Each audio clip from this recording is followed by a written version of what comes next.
Well, I think the most important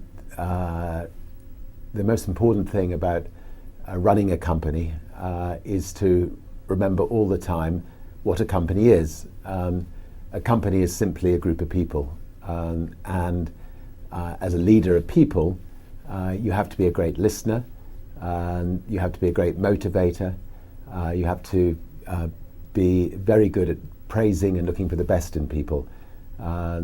People are no different from flowers. If you water flowers, they flourish. If you praise people, they flourish, and that's a critical attribute of a leader. There is a very thin dividing line between success and failure. Most people who set up in business without financial backing, they fail at some times in their lives.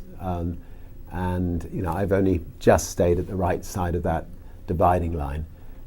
For instance, just after we had a record company, I was fed up flying on other people's airlines.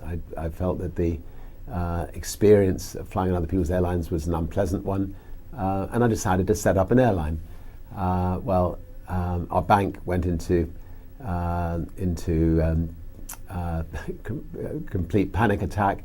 And when I came back from doing the inaugural flight of Virgin Atlantic's very first flight from London to New York, I came back to find the bank manager sitting on my doorstep and informing me that they were going to close Virgin down on the Monday, and this was the Friday, and that I had 2 days to effectively pay them off the monies that they'd loaned us. And I remember pushing the bank manager out of my house, telling him he wasn't welcome, which is a dangerous thing to do to your bank manager, and then spending the weekend ringing around the world to all of the distributors of our music, asking if they could give us a temporary loan to get us through the following week, which they were good enough to do. And by the end of the week, we'd changed banks. We'd actually managed to find a bank that was willing to lend us 30 times the overdraft facility that our bank had lent us, and we managed to survive. And I think the moral of that story is actually don't think of your bank as somebody that you're beholden to. I mean, people just don't move from one bank to another. Sometimes you need to be willing to step up and move your banks in the same way that you should step up and move your doctor on occasions. Anyway, I learned from that lesson. Virgin does work very well without me. I mean, I use myself to build the brand, to build the sort of 300 or 400 companies around the world. But I also learnt the art of delegation.